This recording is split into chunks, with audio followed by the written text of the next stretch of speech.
Hi guys, Pastor Janet here. Feeling a little better, but really not really up to par, but I promised to do this video, so I'm going to do it. Allergies have been really bad. So anyway, I want to talk about building and writing believable characters. Now, as with all my students, I consider you my students, I try to make things simple because you can go to many schools and they make it very complicated. But writing believable characters is like my teacher told me. Pick a friend. Honestly, pick a friend. Think about that friend. What characteristics does he or she have? What special talents? Maybe the way they walk, the way they talk. A believable character must come from someone really that you basically know in the beginning so that you can understand. Like, okay, let's say like you're reading a book and the person just says she was a nice looking girl. What does that tell you about the girl? Nothing. Now, she had said she had brown hair, green eyes, a scar underneath her chin from an accident that she had. We get a better picture of who this girl is. That she's been through some trauma. She's suffered some emotional traumas in her life. And that's what building characters are. You pick somebody and okay, maybe it's a fictional character, but you've got to make that character become real in the eyes of your reader. He has to have a description of how he looks. Is he bald? Is he skinny? Is he heavy? Does he like to smoke cigars? Does he like to eat at these bars and dives and motorcycle people go? See, you're building a character, and the people want to come to know that character. So when that character comes on the scene, they say, oh, yeah, that's the one that you talked about way back in chapter 1. That's this guy. And so you get to know the person. So you have to build characteristics based on human beings. You don't want to stick people. Like I said, you don't just want to say, he liked motorcycles. Okay, what does that tell us about him? Nothing. He should have a backstory, not not dumping a whole bunch of information. You know, we called about dumping information before. You don't want to do that, but you want to give them a hint. Maybe saying he loved motorcycles ever since he was a young boy because his dad had one. We get an idea why he likes motorcycles and why he might hang out at a motorcycle hangout because he likes motorcycles. Okay, now maybe he likes to drink beer. We already said he liked to smoke cigars. Okay, maybe he likes to drink beer and smoke cigars. Maybe we give us a little hint. When he sees people doing that, they remind him of his father and the things that his father did, and he took after his father in a lot of ways. So people have told us, we all already get the idea that people have already told him, you're like your father. That's a characteristic. So some of his actions, we may think, okay, now was his father like that? Just from a hint, you get an idea. Maybe his father was like that. So that's why he's like he is. Or say it's a girl, and she's homeless. She's an orphan. Every time she sees families, she starts crying. Well, we don't know why she's crying. If you just said that he saw that the girl was on the street crying, we don't know, we don't know nothing about that girl. Why is she crying? You want to give a hint. You want to give a hint, say maybe she's staying at a shelter. You're building a character. You have a backstory, characteristic qualities, eyes, look, height, weight, colors. And maybe she has a certain laugh or the way she walks in the room. Nobody walks like her. So when you're describing someone, they should be able to, when they see that person without you saying a word, just by watching them, they can say, she she wrote that character just like her. So you got to make it believable. And you can't stick people, don't have any emotions or anything like that. Real people do. They get hurt. They get upset. They get angry. Those are characteristics that you want to put in your character. You want your character to be like a real person. Ooh, I just noticed I got that on my finger there. But anyway, you want them to be like a real person. They have real people. You can see some people. Have you ever heard somebody say she's just like her father? She's just like her mother or like her sister. They're just twins. Why do you say that? What makes you say that? What characteristics do you know about that person that tells you that she's just like her mother or just like her father or just like her sister? Characters build up over time. They have a backstory. There are things that happen in their life that make them like they are. Now, you can't give every character backstory, but most likely your main character and the person that's coming against that main character will get a more idea of what their backstories are.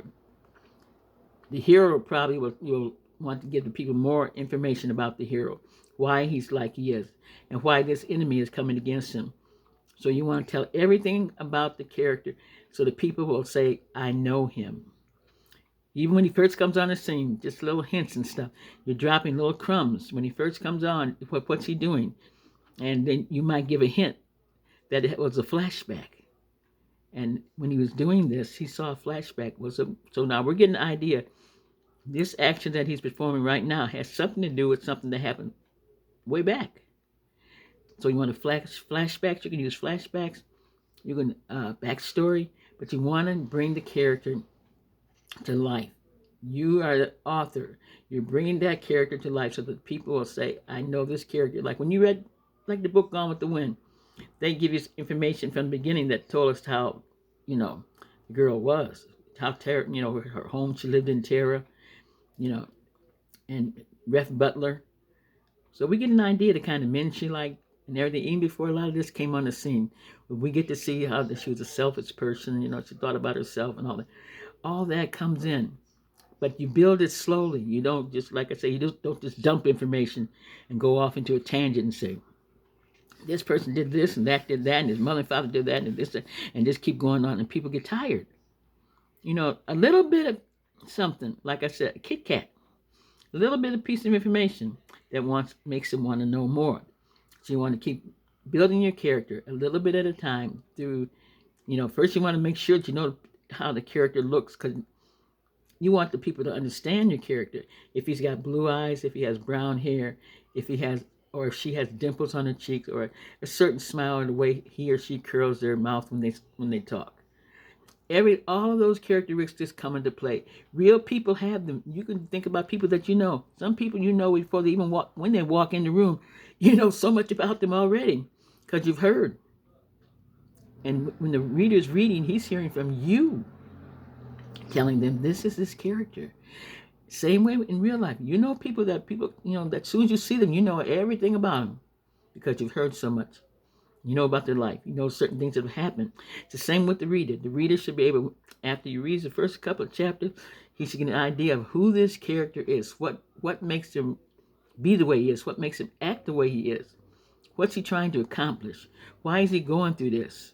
And who's the enemy that's against him, that's trying to keep him from reaching his goal? Why all of this is coming together?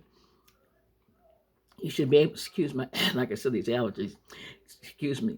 But the character should become alive in the reader's mind, so that from the very beginning, when you first start, that narrative hook to catch him so he wants to read more, you're giving him an idea that something has happened, something that's built up to this point in the story that makes this character want to be what he wants to be, or to get what he wants to get, or in mysteries to harm who he wants to harm, or whatever.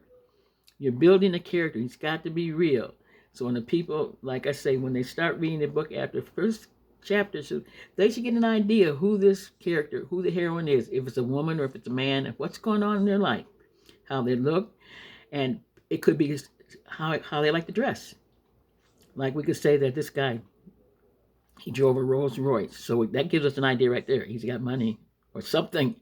He drove a Rolls Royce. He loved Cuban cigars, expensive cigars. So we know he's got money if he can buy expensive cigars. And he loves to wear fancy striped suits. And he loves expensive cologne. That tells us in the beginning, okay, this guy has money and he likes the finer things in life. So now what more do we want to know? That might make you want to read on. He's in a Rolls Royce. But what would make it interesting would say he lives in a neighborhood where everybody's poor, but he's rich. Okay, so now that, for me, that would make me want to go, okay, now why is he living in a neighborhood of poor people and he's rich? Now you might put a little backstory in there. So you can backstory, and maybe he has a flashback and he's seeing his mother and his father, how poor they were. So maybe he has a feeling for the poor. Even though he's rich, he lives in the neighborhood for the poor because he feels guilty because he has money, they don't. So he stays in the neighborhood when he couldn't move out. All kind of stuff. But you have to bring that character to life. They've got to know that character. They've got to feel for him, or strive for what he's striving for. Root for him. Push him on. Say, okay, I want this guy to make it. Regardless, he's been through so much. I want him to make it. I want her to make it. That's what character building is. You build a character up so that people know him so well that as soon as he comes on the scene, you got a little idea of what's going on in his life. So making believable characters, my teacher told me, and which I tell my students, is using people in real life. Start with your family. If you were describing your family, your mother, your father, your sister, your brother, how would you describe them? Now, maybe you might say, "Oh, my mother loves to cook," and the people say, "Oh, okay." And so then when you go to a church supper, and this girl says, "Oh, this is my mother," right off the bat, you see her with all these casserole dishes. You say, "She loves to cook." How did you get that idea? Because the person told you. Same with the reader gets the idea by what you tell them, how you perceive things, and you're telling them you're the omnipotent author. You're looking down on everybody, so you can look at this life, that life, your character's life, the heroine's life, the enemy's life, and you give an idea. But the main characterization will come with your main character, but there will be minor characters. Now you're not going to go into all their backstory, but you're going to drop a little bit of information so people get an idea of who this person is. Okay, why is he against this person? But you're not going to go into the whole story. Too much info dumping drives people away. Don't do that. So this is what character building is. Using real people, like I said, my teacher told me start with your family. To just describe. We had to we had to do it and put it on paper though. We had to describe your mother, describe your father, describe your sisters and your brothers. And so once you learn how to do that, so if anybody walked in that room that was from your family, and you introduced them to them and said, "This is my sister, Mary." Say her name is Mary. Everybody in the classroom, after hearing all your characterizations about your family, might look at her and say, "We heard all about Mary. we know Mary likes to have fun." See, that's what you want the reader to know. Soon as a character walks in the door of whatever scene it, and you want them to say, "Okay, let's see what's going to happen here," because we know he's got quite a temper. How do you know he's got quite a temper? You drop little hints along the way about that character. So characterization is building characters out of real people, but keeping them anonymous to the public. You're not using their real names or addresses or stuff like that, but you're building characters that are like them, that you know well, and that you can describe to your audience. So that's character building, believable characters. Start with real people, like they told me in class many years ago. We had to do our mother, our father, our sisters, our brother, everybody. Do a characterization of your family, and then have somebody read it and ask them, can they picture that person? Can they see that person as a real person? And then ask them, why do they see that person as a real person? Most likely they'll tell you, well, because they've gone through so much in life that they show their emotions, and you can tell when they're happy, when they're sad, by the way they described how they looked, the clothes they wore, the way they acted, maybe the smile, a certain gait when they walked. All that comes in building characters. They've got to be believable. Okay? So that's building characters. Okay. I'm going to show you a couple of outfits that I got today. They're separate pieces, but I'm making them into outfits. So I'll try to, hope I can get it around here. But anyway, so that's building believable characters. Start with real people. Okay? Okay, so hold on. I'm going to show you some stuff that I got. Okay, guys, this is what I had on today. Like I said, I've been kind of under the weather. So I just have a pair of leggings and sweater from Walmart and a tank from Amazon. Okay, but this is stuff that came today. I got a blue top, which I wanted a plain blue top. Blue is my favorite color because I wanted to wear it over my blue dresses. So I got this blue top, but I got these black pants. And so I looked at the black pants and I said, that would make a good outfit. Don't you think? Black wide leg pants. These are the black wide leg pants. And then I just thought I would just put this. Let me see if I can do it so you can see it. I thought I would just throw this over this. Just 1 second. See? And make it like a little outfit. So there'll be black wide leg pants and this blue top that I got. Isn't that cute? And then I got another thing over here. Let me lay this over here for a minute. This is 2 separate pieces. I got a nice blazer that buttons like diagonally. It buttons diagonally. And then I ordered some gray yoga pants. And I thought, hey, that's not bad. So I put my gray yoga pants with the gray blazer. See? Makes a nice outfit, don't you think? Okay, and then this is the next one. I got a yellow sweater. I have some yellow dresses, and I thought this would just be nice to throw over a yellow dress. There's no buttons, no pockets. Oh, my yoga pants I showed you with that gray outfit, that has pockets. The gray pants have pockets, which I was really happy about. But this, I just have yellow dresses, and I thought just a nice plain yellow blazer. And I got some more blazers coming that are checkered, that are plaid looking. Oh, they're gorgeous. I'm waiting to see. I check out reviews, what people say about the clothes, and then I get an idea. But as I say, I like to just pick what I like. I don't try. I really don't try to copy people that much. And look at what people have, and if it looks nice on them, that's wonderful. But it may not look nice on me. So I always buy what I like for myself. Now this is a nice blazer. As you can see, it's a longer length, which I like. So this is stuff I got today. So I'm gonna try some of that on. I got some more coming, so I'm trying to just get things together. But anyway, this is what I had on today. Like I said, I got this was from Walmart. It's a label called George, and I got about 3 of these sweaters. They're different colors. I call them my watercolor sweaters because this reminds me of fall and everything. And then I just have my black leggings on. Oh, but I should have. I didn't show you my shoes, but I'll show all that stuff. I'm gonna do a thing on the 27th or the 29th. But I got yellow shoes, blue shoes. I got red shoes coming, and gray shoes coming, and brown shoes coming. But I wanted to get something to match everything, because I want to hopefully get out and do more book signings with people, and even some here maybe in my own building. I don't know, but I like to dress up when I go out. As this one guy always said, when you go out, dress up. So that's really true.